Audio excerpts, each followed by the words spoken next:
Did you know that Malawi hosts the ninth largest lake in the world? Yes, we're talking about Lake Malawi, a marvel that stretches over 29,000 square kilometers, painting a picturesque scene of blue waters and sandy beaches. But this is not your ordinary lake. Lake Malawi is a teeming hub of biodiversity, a world below the surface that's a spectacle to behold. With over 1,000 species of fish, it's a veritable aquarium in the wild. And here's the kicker. More than 75% of these species, they are found nowhere else on Earth. It's as if nature decided to throw a party and invited only the most exclusive guests, from the tiny, vibrant cichlids to the impressive, predatory catfish. This lake is a testament to the wonders of evolution and adaptation. So, next time you're thinking about an adventure, remember Lake Malawi. Imagine a lake so vast and full of life. It's like an underwater safari. In most societies, men can have multiple wives, but in Malawi, women can have multiple husbands. Now, isn't that a twist? But let's not get ahead of ourselves. You see, in Malawi, a matriarchal society prevails. What does this mean? Simply put, women rule the roost. They are heads of households. They inherit property. And yes, they can have multiple husbands. This stands in stark contrast to the patriarchal societies we are often most familiar with. But how does this unique tradition work, you ask? It's all about the matrilineal inheritance system. Essentially, when a couple gets married, the husband moves into the wife's village, and the children they bear will inherit from the mother's family. This system ensures that wealth and property remain within the female line. As intriguing as this may sound, it's not all roses. There are implications on the society, some of which are rather complex. For instance, the system can sometimes lead to men feeling disempowered or marginalized.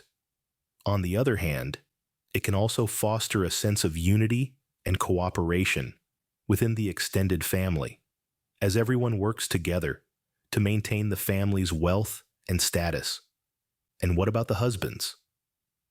Well, in this system, a woman can choose to have more than one husband, often living in separate households. This practice, known as polyandry, is relatively rare globally, but it's accepted in Malawi. These husbands share responsibilities and contribute to the family's upkeep. It's a system that may seem unusual to some, but it works for them.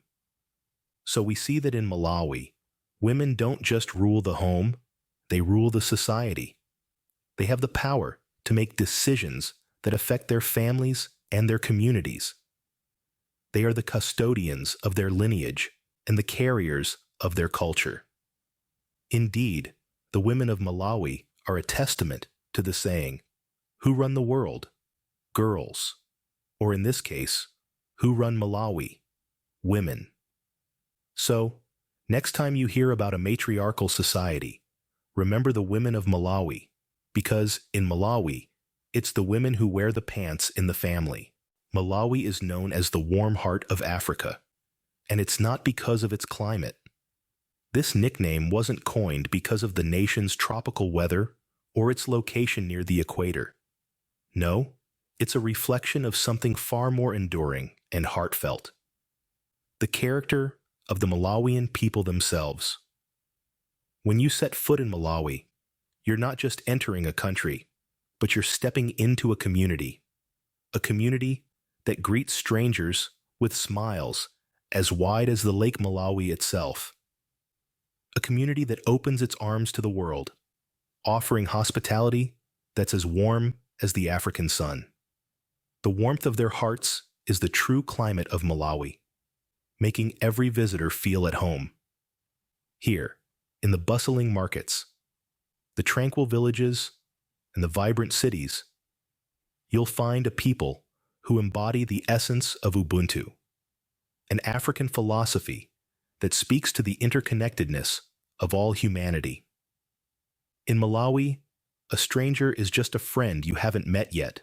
Malawi might be small, but it's got a big secret. It's one of the few producers of the world's most expensive coffee. Now, let's dive into a cup of this exquisite brew, the Geisha Chameleon Coffee. This unique coffee bean is a chameleon in every sense of the word. It's not just any regular Joe. The Geisha Chameleon Coffee is named after its ability to adapt to its environment, much like its reptilian namesake. Just as a chameleon changes its skin color, the taste of this coffee bean morphs with each sip, offering a new flavor experience each time. The production process of this chameleon coffee is an art in itself.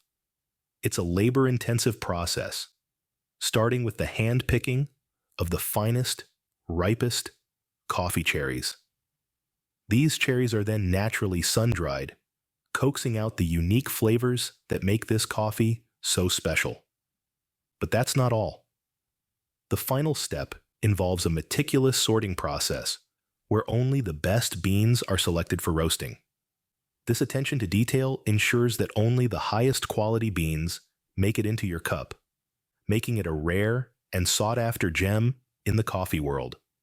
So, why is this coffee so expensive? Well, it's all about supply and demand.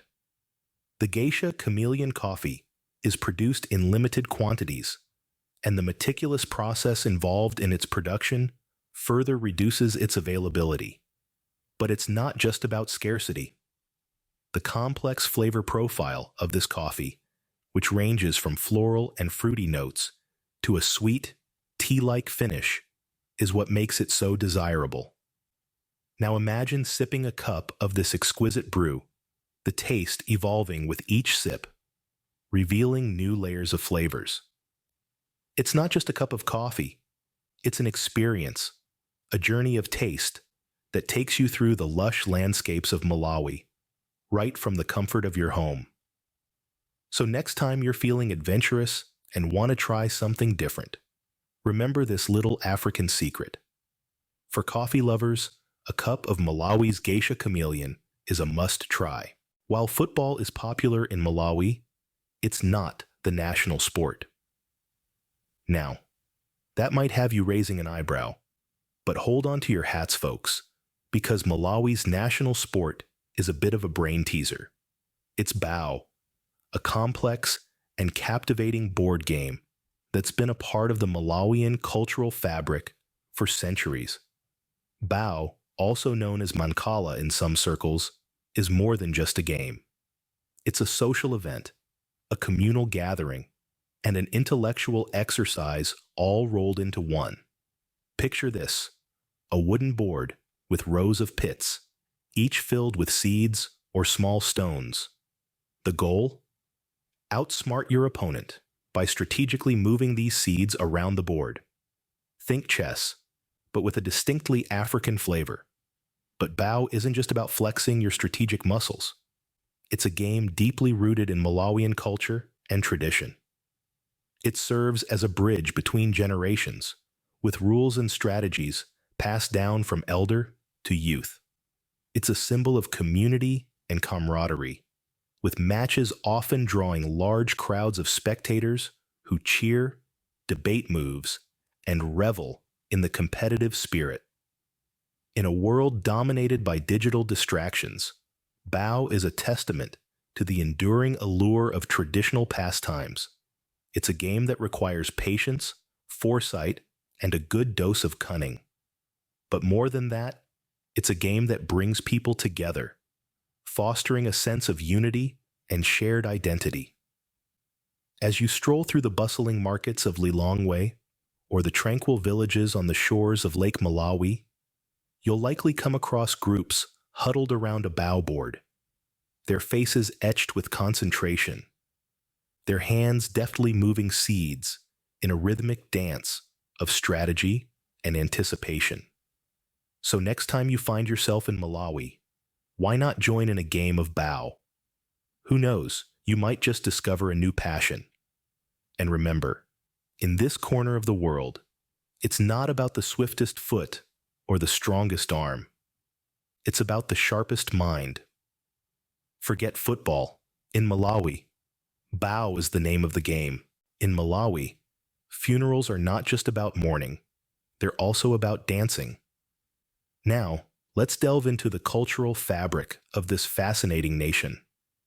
In Malawi, the tradition of gule wamkulu, or the big dance, is a significant part of the funeral rites. This isn't your typical waltz or tango. It's a powerful display of community, spirituality, and the celebration of life, even in the midst of loss. The gule wamkulu is performed by the Chiwa people, a Bantu tribe that's one of the largest in Malawi. Originating from the Nyao Brotherhood, a secret society amongst the Chiwa, this dance is more than just rhythmic movement. It's a form of communication between the physical and spiritual realms, a bridge between the living and the dead. The dancers, known as Nyao, wear intricate masks and costumes, transforming into ancestral spirits. These spirits are believed to have the power to intervene in the affairs of the living, offering guidance, protection, and sometimes a stern warning. The dance is a spectacle of acrobatics, song, and drama, a sight to behold that leaves an indelible mark on one's memory. Let's not forget the music that accompanies this dance. The beat of the drums, the rhythm of the handheld rattles, and the haunting melodies sung by the villagers create a surreal and mesmerizing atmosphere. It's a symphony of sounds that stirs the soul, making it impossible not to be moved by the experience. But the Gule Wamkulu isn't just about the spectacle. It's a form of catharsis, a way for the community to come together, to grieve, to remember, and to celebrate the life of the departed. It's a poignant reminder that death is not the end, but a transition to another phase of existence.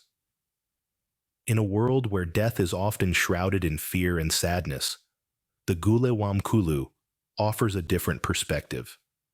It's a testament to the resilience of the human spirit, to our ability to find joy and beauty even in the most challenging circumstances. In Malawi, they dance with the spirits, celebrating life even in death. Malawi's capital, Lilongwe, is one of the few capitals in the world without traffic jams.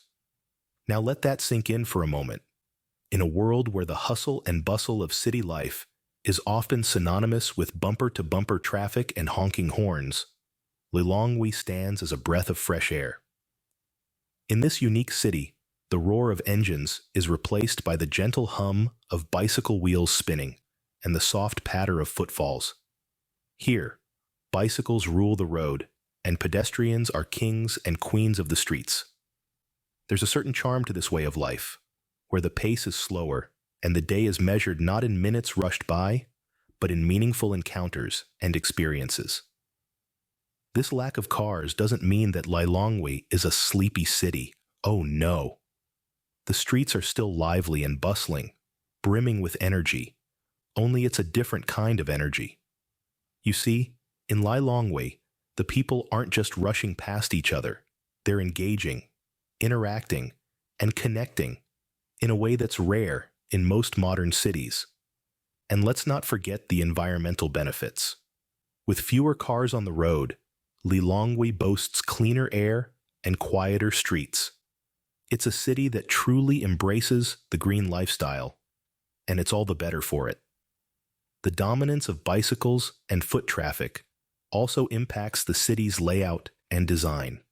With less need for wide roads and parking lots, the city has more space for parks, markets, and communal areas. This makes Lilongwe a city that's not designed around cars, but around people. In Lilongwe, life isn't a race against time, but a journey to be savored. It's a place where people take the time to smile at their neighbors, to stop and chat with a friend, and to appreciate the simple pleasures of life. It's a city that's not in a rush to get somewhere, but is content to enjoy the journey. In Lilongwe, life moves at the pace of a leisurely bike ride. And in a world that's often too busy to stop and breathe, isn't that a beautiful thing?